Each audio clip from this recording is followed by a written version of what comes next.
Hello student जी और NEET में last 10 question. Okay, so now see question number 11. In question number 11 number of gram atom of oxygen. अब एक नया word आपको मिल रहा है, that is gram atom. Okay, अब एक बात मैं आपको बता दूं, gram atom, gram molecule, okay, gram molar mass, gram atomic mass, all equivalent to moles. Okay, mole जो है that is the latest version. ये क्लियर होना चाहिए. ये actually all represent number of gram atom, gram molecule, gram molar mass, gram atomic mass. Okay, so all represent number. लेकिन एक बहुत lengthy word था, तो इसको थोड़ा शॉर्ट आउट कर दिया, दैट इज मोल. क्लियर? ये भी पता होना चाहिए. क्वेश्चन में आपको ज्यादा दिमाग नहीं लगाना है, आपको ऑक्सीजन के मोल फाइंड करने हैं एटम बेस पे. और आपको दिया है सैंपल मॉलिक्यूल्स का 6.02 into 10⁻24 CO मोलिक्यूल्स. इतने मोलिक्यूल्स दिए हैं. ओके, तो सबसे पहले CO जो है ये मोलिक्यूल्स है, इसको एवोगैड्रो से आप डिवाइड कर दो. 6.022 into 10⁻23, ये तो कट हो गया. सो 10 मोल्स ऑफ कार्बन मोनोऑक्साइड. तो कार्बन मोनोऑक्साइड के 10 मोल्स हो जाएंगे. क्लियर? अब कार्बन मोनोऑक्साइड जो है उसको स्प्लिट कर दो, C+O, that is 1:1:1. It means carbon monoxide के जितने मोल्स होंगे उतने ही मोल कार्बन के होंगे और उतने ही मोल ऑक्सीजन के होंगे. तो हमें किसके फाइंड करने हैं? ऑक्सीजन के. तो आपका जो आंसर है that is 10 moles oxygen. Carbon पूछा हो तो भी आंसर 10 ही आएगा. Is it clear? Okay, now question number 12. Question number 12, that is molecule present in 5.6 liter of sulfur dioxide at STP. 5.6 liter, yes, 5.6 liter sulfur dioxide at STP. yes, at STP. मतलब आपको जो gas है इसका volume दिया है. Okay, अब हमें क्या करना है, ये जो वॉल्यूम दिया है उसमें से मोलेक्यूल्स फाइंड करना है, और एक गैस है तो वॉल्यूम को हम डायरेक्ट मोल में कन्वर्ट कर सकते हैं. तो कैसे करोगे? तो उसको डिवाइड कर दो, वॉल्यूम अपॉन 22.4 लीटर पर मोल. याद है ना, मोलर वॉल्यूम 22.4. तो मोल कितने आते हैं चेक करो.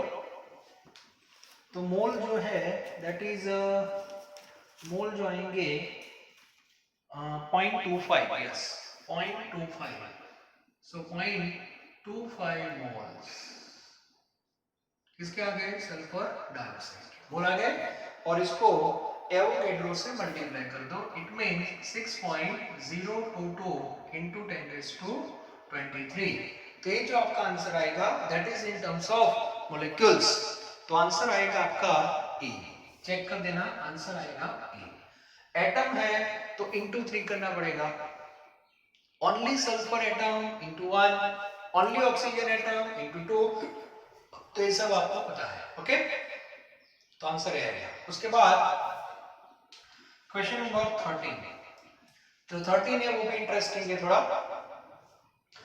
1 ml ऑफ वाटर, मतलब आपके पास 1 ml मतलब बहुत कम होता है, बड़ी बीकर लेने की जरूरत नहीं, ये टेस्टी है सब. ओके, अब इसमें मान लो कि 1 ml वाटर है, 1 ml वाटर मतलब volume. Okay, and 1 ml water contains 20 drops. So 1 ml water, it means what? 20, इतने drops है, मतलब पानी के इतने बूंद है, ऐसा हम बोल सकते हैं. Okay, So 1 ml water that is equivalent to 20 drops. ये काउंट किया होगा उन्होंने, ऐसा मान लेते हैं. Now question is the number of molecules in a drop of water. बात समझ आ रही है? एक ड्रॉप में, सिंगल ड्रॉप में कितने मॉलिक्यूल्स होंगे वो हमें फाइंड करना है. ओके, तो सबसे पहले एक काम करते हैं, ये ट्रायंगल यूज करना पड़ेगा क्योंकि ये वॉल्यूम दिया है, यहाँ पे मास होता है और यहाँ पे मोल. क्लियर? आप अभी यहाँ पे खड़े हो, सर मोल में चले जाए नहीं, ये किसके लिए है? Only for gas. तो आपको कंपल्सरी मास में आना पड़ेगा पहले, और मास में से मोल में. तो वॉल्यूम से मास में आना है तो कौन सी बस में बैठना है ये मैंने आपको बताया था. Relation between mass and volume and that is density. And we know density of water, we know density of water कितनी है पता है ना? 1 ग्राम पर ml. पर ml means 1 ml, and 1 ml equivalent to 1 gram water. It means 1 ml water को आप 1 gram water बोल सकते हो. ठीक है? Therefore mass of water that is equal to 1 gram. Practice के बाद आप डायरेक्ट लिख सकते हो, लेकिन अभी मैं इनिशियल लेवल पे आपको बता रहा हूँ. ठीक है? तो मास ऑफ वाटर हो जाएगा आपका 1 ग्राम. उसके बाद क्या करेंगे? चलो मास आ गया, मास के बाद मोल. Therefore moles of water, तो 1 जो है उसको 18 से डिवाइड करना पड़ेगा. 1 डिवाइड बाय 18. तो आंसर कितना आएगा? 1 divide by 18 that is, calcium हम चेक कर लेते हैं. 1 divide by 18, so 1 divided by 18 that is 0.05 moles. Okay? मतलब हमने ये 1 ml वाटर जो था इसको मोल्स में कन्वर्ट कर दिया. मतलब 1 ml water, 1 gram water, moles water, 20 drops, सबका मीनिंग सेम हो गया. ओके, अब हम क्या कर रहे हैं? Therefore in 20 ड्रॉप्स, तो इसका मीनिंग ऐसा हुआ ना, 20 drops of water that is equal to 0.055 moles. ऐसा हो गया. हमें 1 ड्रॉप में जाना है. Therefore in 1 ड्रॉप, मतलब ये जो फिगर है इसको 20 से क्या कर दो? डिवाइड कर दो, दैट इज 20.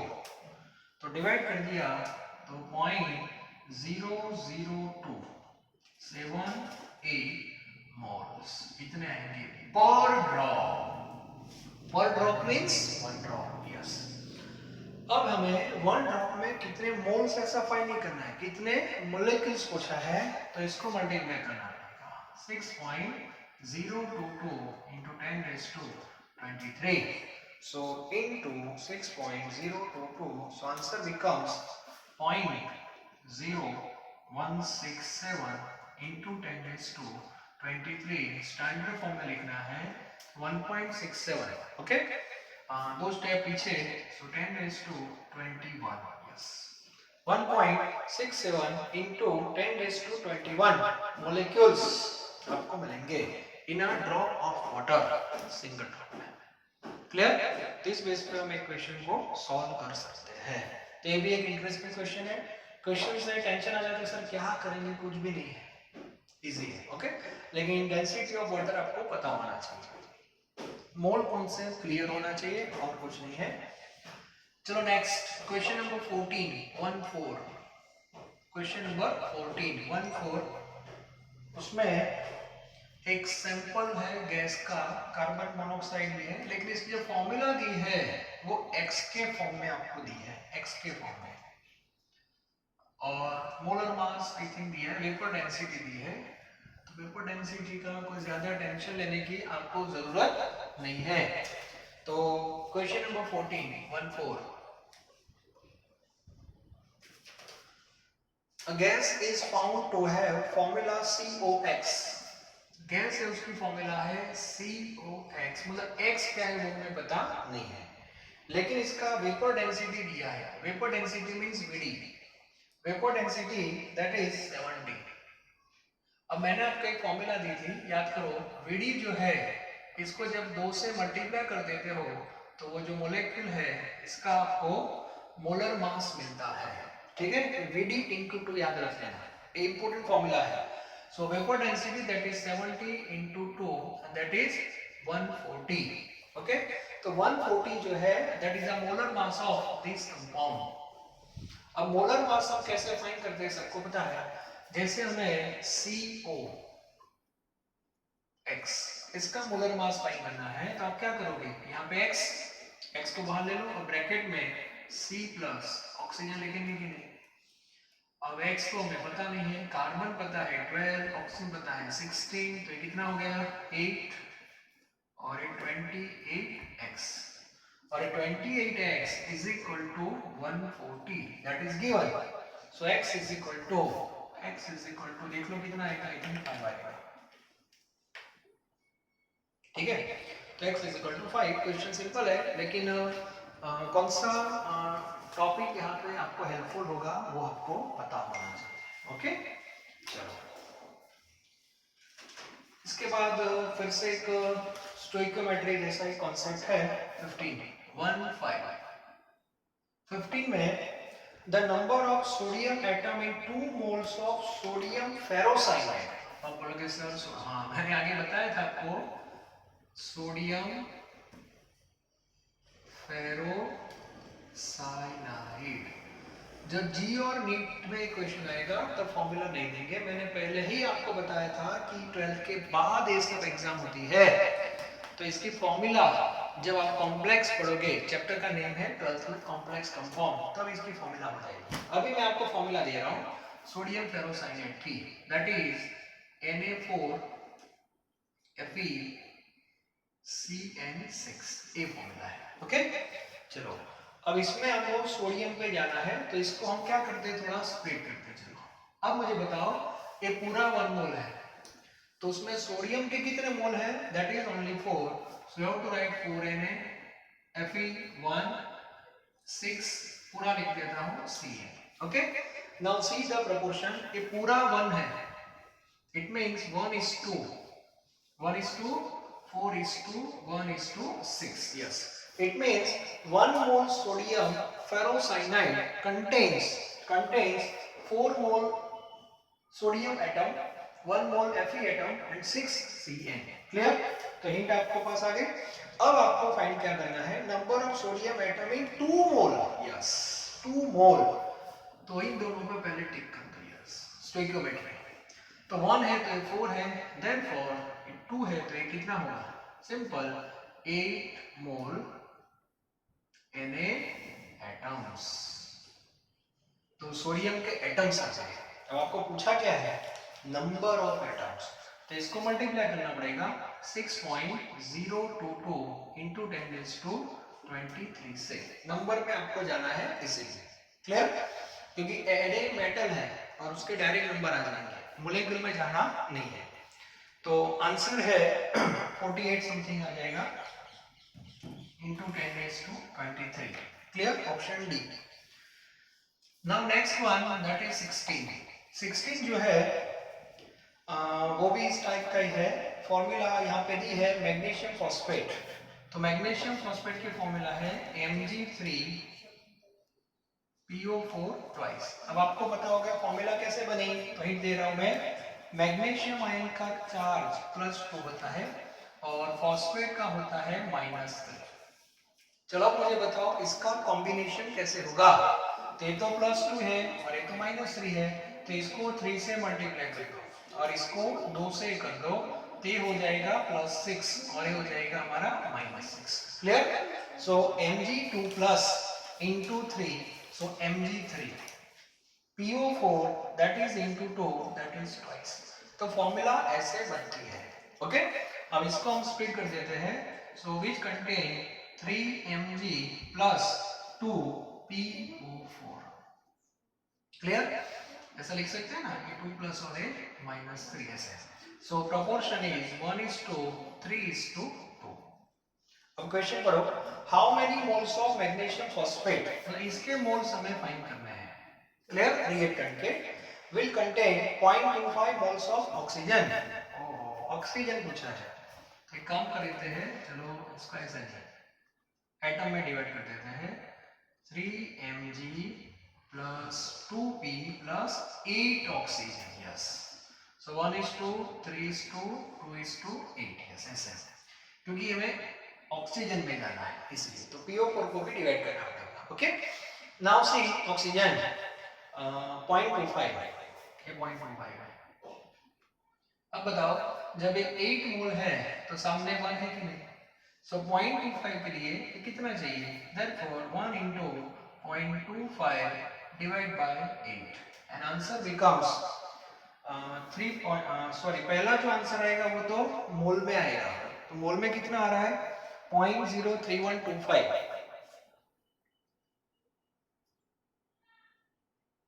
0.03125 ऐसा कुछ आएगा, और बाद में इसको एवोगैड्रो से क्या कर देना, मल्टीप्लाई कर देना. आंसर किसमें पूछा है, नहीं मोल में ही है, सॉरी, तो ये आंसर आ गया बस मोल्स. तो आंसर आएगा आपका 3.125 10⁻². Yes, see option. तो ये आपका हो गया 16. That is also based on stoichiometry. तो मॉलिक्यूल को कैसे स्प्लिट करना है, एटम में जाना है, एटम दिया है तो मॉलिक्यूल आप फाइंड कर सकते हो. तो इस टाइप के क्वेश्चंस भी आपको पता होने चाहिए. Okay, now next question number 17 17 में आप देखो, थोड़ा नया आपको लगेगा. हाउ मच कूलम चार्ज, ऐसा लिखा है, how much coulomb charge is present on 1 gram ion लिखा है, 1 ग्राम आयन, और कौन सा आयन है, N-3, N-3.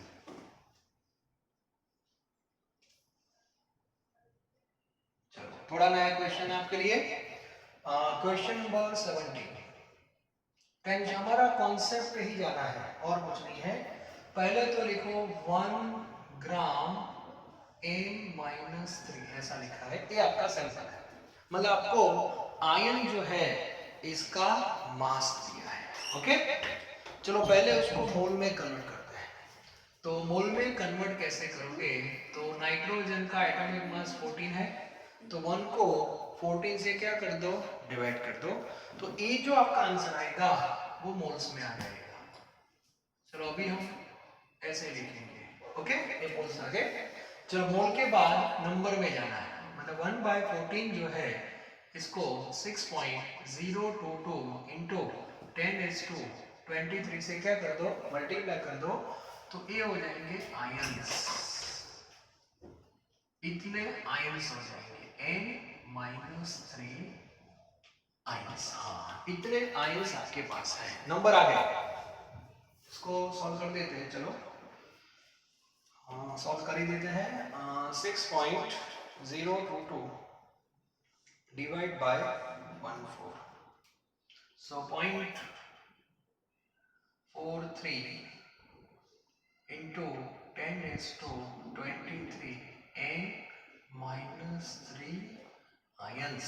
इतने आयंस आपके पास है, ये क्लियर होना चाहिए. ओके, अब आपको चार्ज फाइंड करना है, तो हम क्या करें, एक आयन के ऊपर कितना चार्ज है हम वो फाइंड करते हैं. जैसे कोई इलेक्ट्रॉन प्रोटॉन फाइंड करते हैं वैसे, एक आयन के ऊपर इतना चार्ज है तो इतने आयन के ऊपर इतना चार्ज होगा, हम ऐसे फाइंड करेंगे. ओके, चलो सबसे पहले मुझे बताओ, एन जब बात करते हैं नाइट्रोजन, तो नाइट्रोजन में आपको पता है प्रोटॉन कितने, 7, और इलेक्ट्रॉन भी 7 होते हैं जब वो एटम होता है तब.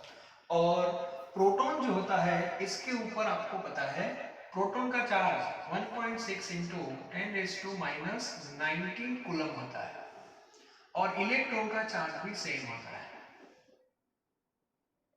क्लियर, लेकिन ये पॉजिटिव होता है और ये नेगेटिव होता है, मतलब 7 इंटू दिस, और दोनों को जब आप ऐड कर दोगे तो रिजल्टेंट चार्ज जो होगा, resultant charge that is equal to 0. तो सबसे पहले आपको ये पता होना चाहिए कि एटम के ऊपर कोई चार्ज नहीं होता। मतलब एक क्वेश्चन में गलती से -3 निकाल दिया तो आपका आंसर 0 हो जाएगा, नो कैलकुलेशन रिक्वायर्ड। ओके, तो इसके ऊपर चार्ज क्यों है, उसका रीजन है प्रोटॉन की कंपेयर में 3 इलेक्ट्रॉन एक्स्ट्रा बाहर से आए हैं and that 3 electron is responsible for charge. Clear? और ये चार्ज आपको कूलम में फाइंड करना है। मतलब नाइट्रोजन के अंदर टोटल इलेक्ट्रॉन 10 होंगे, 7 तो ऑलरेडी थे और 3 बाहर गए, टोटल 10 है। लेकिन 10 में से चार्ज के लिए इफेक्टिव कितने? ओनली 3, जो बाहर से आए वो, क्योंकि अंदर के जो 7 थे उसको तो ऑलरेडी नलिफाई कर दिया है इलेक्ट्रॉन और प्रोटॉन ने। ठीक है, तो ए तो 0 हो गया है, सो 3 इलेक्ट्रॉन जो बाहर से आए that is responsible for charge. Okay, अब मुझे बताओ एक इलेक्ट्रॉन के ऊपर कितना चार्ज होता है? एक इलेक्ट्रॉन के ऊपर। ओके, अब एक इलेक्ट्रॉन के ऊपर चार्ज होता है 1.6 इंटू 10⁻⁻19 कूलम होता है। तो हमारे पास 3 इलेक्ट्रॉन है। कितने? 3 इलेक्ट्रॉन, देयरफॉर 3 इलेक्ट्रॉन है तो इतना चार्ज होगा 1.6 इंटू 10⁻⁻19 इंटू 3, इतना चार्ज होगा। ओके, मतलब आपके पास एक आयन है, एक आयन है तो इतना चार्ज होगा एक आयन के ऊपर। यस, और इससे क्या कर देना बाद में? मल्टीप्लाई। सो इन 1n-3 वन सिंगल, यस, एक आपके पास है, सो 1.6 इंटू 10⁻⁻19 इंटू 3 कूलम, इतना चार्ज है एक के ऊपर। यस, और हमारे पास इतने आयन हैं 0.43 इंटू 10⁻23, तो इसे क्या कर दो? मल्टीप्लाई। सो 1.6 10⁻⁻19 इंटू 3.43 इंटू 10⁻23। क्लियर?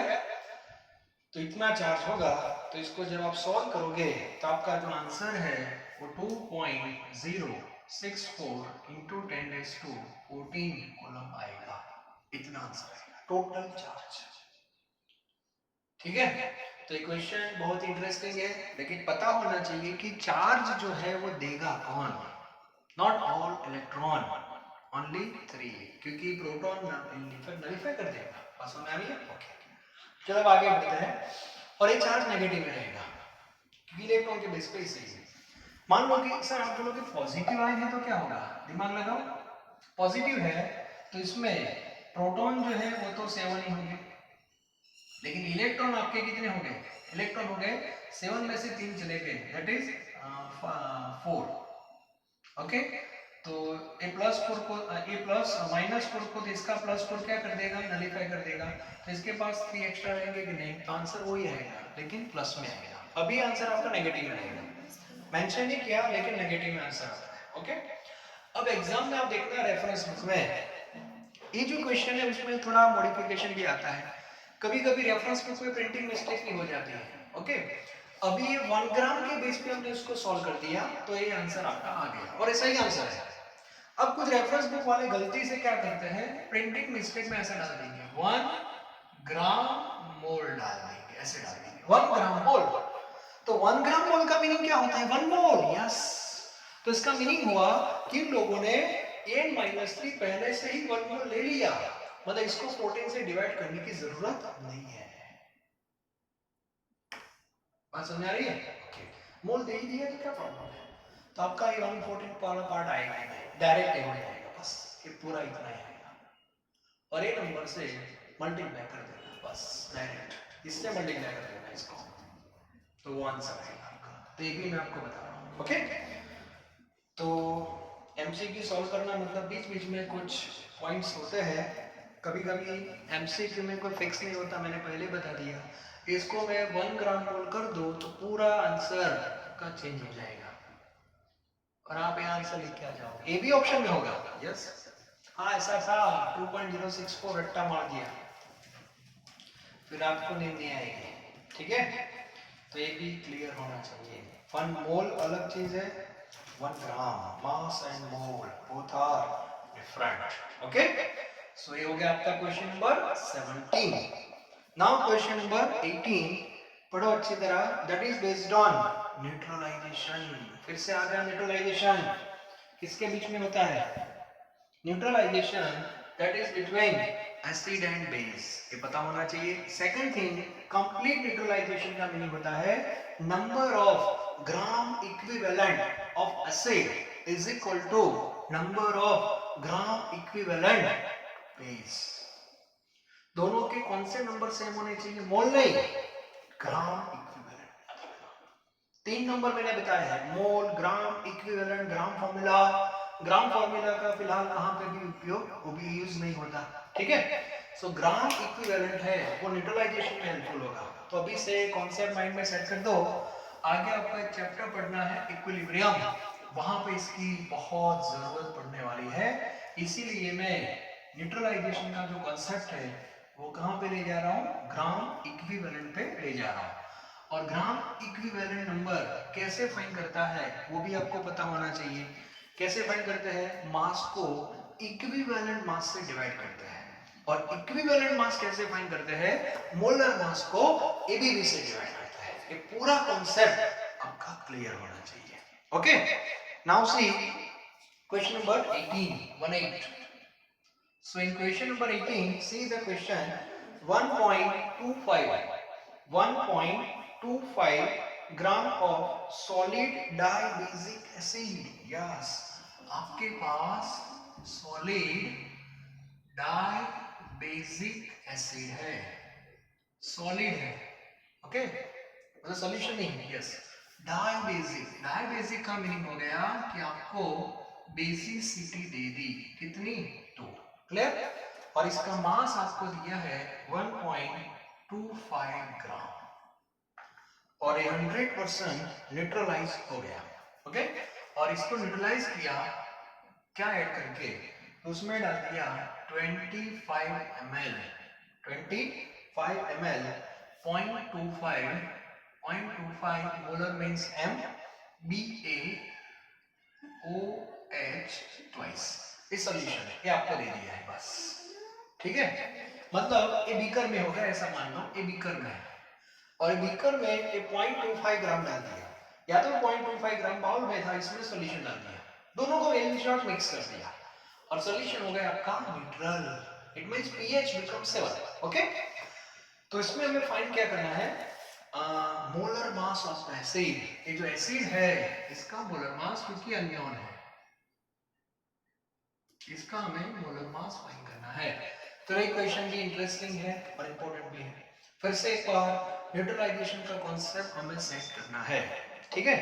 तो सबसे पहले हम क्या करें? ये जो बेस है ना, बेस, तो सबसे पहले हम क्या करें? ये जो बेस है ना उसके ग्राम इक्विवेलेंट फाइंड कर देते हैं. और बेस के जितने होंगे उतने ही एसिड के होंगे. तो ऐसे क्या आपको ग्राम इक्विवेलेंट मिल जाएगा और वहां से हम मोलर मास में चले जाएंगे. ठीक है? तो सबसे पहले हम क्या फाइंड करने जा रहे हैं? ग्राम इक्विवेलेंट ऑफ बेस. लेकिन ग्राम इक्विवेलेंट के लिए कंसंट्रेशन की कौन सी मेथड आपके पास होनी चाहिए? And that is normality.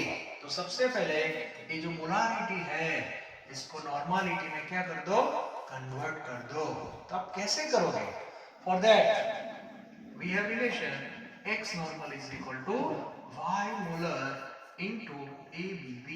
Okay? Therefore normality, that is n, molarity is given, that is 0.25 और ABB कितना लेना है आपको? 2 लेना है. So 0.5 normal. ठीक है? यहाँ से पता चल जाएगा ABB बेस की एसिडिटी होगी. तो फॉर्मूला से उसका ABB 2 होता है.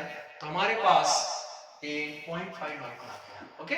Now see normality. नॉर्मालिटी की original formula, first number of gram equivalent of solute upon volume in litre.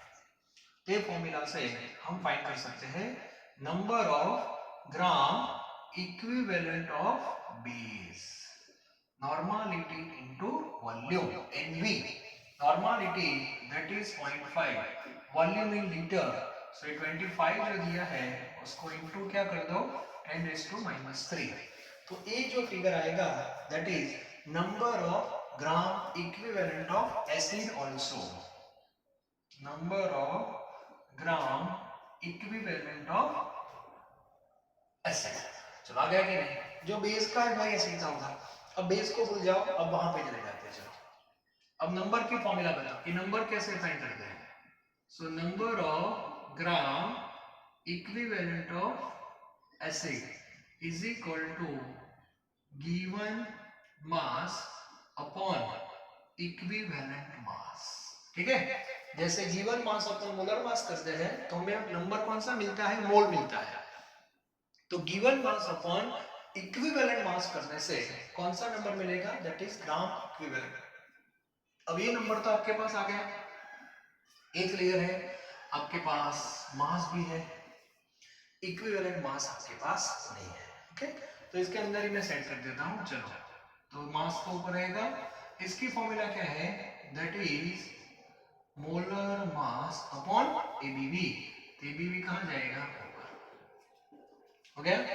अब इसमें आप देखो, आपको ये पता है, ये पता है, ये पता है, तो मोलर मास आप फाइंड कर सकते हो। Therefore molar mass, molar mass इसको सब्जेक्ट बना दिया, mass 1.25, ABV that is 2, time basic दे दिया है। ओके, और ये जो नंबर है वो नीचे आ जाएगा, ये नंबर आपका 0.5 इंटू 25 इंटू 10⁻⁻3, और ये आंसर आप चेक कर देना, 200 आना चाहिए, 200। Okay, 1.25 into 2, 1.25 into 2 that is ये आएगा आपका 2.5 divide by 0.5 divide by 25 and into 1000। Okay, so answer is 200। तो जो मोलर मास है एसिड का वो आ जाएगा 200। तो ये क्वेश्चन भी बहुत इंपॉर्टेंट है। न्यूट्रलाइजेशन के जो क्वेश्चंस होते हैं उसका बेस पता होना चाहिए बस, ग्राम इक्विवेलेंट और ग्राम इक्विवेलेंट की फॉर्मूला पता होनी चाहिए। इसीलिए आप देखना, आपकी जो टेक्स्ट बुक में फर्स्ट चैप्टर में नॉर्मलिटी का कॉन्सेप्ट है ही नहीं। तो मुझे बताओ न्यूट्रलाइजेशन के क्वेश्चन आप कैसे सॉल्व कर पाओगे, क्योंकि उसमें जो नंबर आता है वो ग्राम इक्विवेलेंट है और एमसीक्यू आपको मिलेंगे वहां से। बात समझ आ रही है? ओके, ठीक है। इसलिए मैंने कंसंट्रेशन के सारी मेथड आपको एक बार करवा दी, मतलब फर्स्ट चैप्टर में कोई दिक्कत ना हो, इसलिए थोड़ा फर्स्ट चैप्टर में हमने टाइम जो है वो ज्यादा भी लिया है।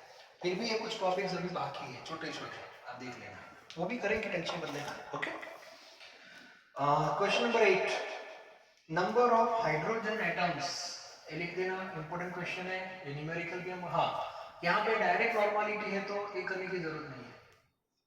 बात समझ आ रही है? ओके, मतलब जब न्यूट्रलाइजेशन का कोई भी क्वेश्चन आप सॉल्व करते हो तो नंबर नॉर्मलिटी में कंसंट्रेशन होना चाहिए, मेन चीज वो है, क्योंकि हमें नंबर में जाना है, किस नंबर में जाना है, दैट इज ग्राम इक्विवेलेंट में जाना है, और ये नंबर आपको नॉर्मलिटी ही ले जा सकती है। जैसे मोल में जाना हो तो मोलारिटी ले जाएगी आपको, ऐसे। ठीक है, now last two question, question number 19, so question number 19 simple है, number of hydrogen atom present in 25.6 gram of sucrose which has molar mass 30, molar mass दिया है और आपको बस हाइड्रोजन ही फाइंड करना है। तो पहले हम मोल फाइंड कर देंगे। मोल्स आप कैसे फाइंड करोगे, सो 20.6 को डिवाइड करना पड़ेगा 30, तो ये जो आंसर आएगा आपका मोल में आ जाएगा। ओके, इसके बाद क्या कर दो, 6.022 इंटू 10⁻23, इसको ऐसे मल्टीप्लाई कर दो, तो ये जो आपका आंसर आएगा वो मॉलिक्यूल्स में आ जाएंगे। ओके, और कौन से एटम पूछा है, हाइड्रोजन, तो फॉर्मूला आपके पास है C12H22O11, तो हाइड्रोजन कितने हैं, 22 है, तो इसको मल्टीप्लाई कर दो 22 से, तो ये पूरा जो आपका आंसर आएगा वो हाइड्रोजन एटम्स का आएगा। ओके, कार्बन पूछा है तो 12 से कर देना, ऑक्सीजन पूछा है तो 11 से कर देना, और टोटल पूछा है तो सबको ऐड कर देना। ठीक है, तो ऐसे क्वेश्चंस तो नॉर्मली आपको आते ही है। And the last question that is based on stoichiometry. Okay, last question, that is question number 20. See, in question number 20, that is, what will be the volume of CO2 at NTP obtained on heating 10 gram of limestone? आप बोलोगे limestone क्या है? तो limestone की formula मैं बता रहा हूँ, that is CaCO3, calcium carbonate. एक इस फॉर्म में होता है सॉलिड, जब इसका डिकम्पोजिशन होगा सो you have calcium oxide plus CO2 gas. ठीक है, तो इसका मोल प्रोपोर्शन क्या होगा? 1:1:1, ये मोल प्रोपोर्शन है। और इन दोनों की कंपैरिजन है स्टोइकियोमेट्री, कैल्शियम कार्बोनेट और कार्बन डाइऑक्साइड। अब कैल्शियम कार्बोनेट जो आपको दिया है दैट इज इन मास, वो मास में दिया है। ओके, कितना मास है? 10 ग्राम, और साथ में उसकी प्योरिटी भी है। प्योरिटी 90% है, वो बाद में देखेंगे, पहले हम 100% के बेस पे आंसर ला देते हैं। ओके, तो आपको जो कैल्शियम कार्बोनेट दिया है mass of CaCO3 that is 10 ग्राम। तो स्टोइकियोमेट्री में मैंने आपको बताया था कि ये मोल प्रपोर्शन है, तो डेटा जो है उसको मोल में लाना है बस। तो कैल्शियम कार्बोनेट का डेटा जो मास में है उसको मोल में कन्वर्ट कर दो। It means moles of CaCO3 that is 10/100। Sir ये 100 क्या है? मोलर मास, काउंट कर लेना। ओके, सो 0.1 मोल्स आ जाएंगे। इट मींस आपके पास कैल्शियम कार्बोनेट 0.1 मोल है। तो मुझे बताओ 1 मोल जब होता है तो 1 मोल मिलता है 1:1, तो आपके पास यहाँ पे 0.1 मोल है। तो कार्बन डाइऑक्साइड कितना मिलेगा? 1:1, तो 0.1 ही मिलेगा। Therefore, moles of CO2 obtained that is also 0.1। अब आपको आंसर जो दिया है वो वॉल्यूम में दिया है, तो 0.1 मोल है, इसका वॉल्यूम कितना होगा? गैस है NTP, volume of CO2 obtain, तो 0.1 जो है इसको 22.4 से क्या कर दो? Multiply. So 22.4 into 0.1 that is 2.24 litre. Yes, 2.24 litre. And this much amount of gas we can obtain if 100% pure calcium carbonate. Calcium carbonate 100% pure है, तब आपको इतना गैस मिलेगा। लेकिन ब्रैकेट में लिखा है 90% प्योर, तो इसका मीनिंग हुआ आपका ये जो आंसर है कार्बन डाइऑक्साइड का that must be less than 2.24 litre. ठीक है, तो ऑप्शन आप देखो, एक ही ऑप्शन ऐसा होगा जो 2.24 से कम होगा। 2.24 भी है, गलती से वो मत लिख देना, क्योंकि 90% प्योरिटी है, तो उससे कम आंसर कौन सा है? 2.016। क्लियर? तो आंसर वही आएगा। फिर भी आप बोलोगे सर ऐसे दो ऑप्शन आ गए, तो सिंपल कैलकुलेशन है, HUL वॉल्यूम, ये थ्योरेटिकल है। HUL वॉल्यूम जो आपका आएगा उसके लिए 2.24 को मल्टीप्लाई कर दो 0.9 से। 0.9 दैट इज लेस देन 1, और लेस देन 1 से आप मल्टीप्लाई करोगे तो आपका जो आंसर है वो 2.24 से कम रहेगा, and that is 2.016 litre. Yes, this is actual answer. Clear? तो ये स्टोइकियोमेट्री का सम है, तो इस बेस पे हम सॉल्व कर सकते हैं। स्टोइकियोमेट्री के बहुत सारे क्वेश्चंस टेक्स्ट बुक में, एक्सरसाइज में भी दिए हैं, वो भी हम रेगुलर लेक्चर्स में देख लेंगे। ओके, लेकिन ये कॉन्सेप्ट जो है स्टोइकियोमेट्री, मोल कॉन्सेप्ट, सबको कैसे मिक्स करना है ये आपको पता होना चाहिए। ओके, अब देखो चैप्टर के जो इंडिविजुअल टॉपिक्स है वो जीनित में कैसे मिक्सअप हो रहे हैं। ठीक है, दैट इज केमिस्ट्री। तो आज का लेक्चर यहाँ पे कंप्लीट हो रहा है। नेक्स्ट लेक्चर में हम थोड़े और MCQ के साथ आगे बढ़ने वाले हैं। Thank you very very much.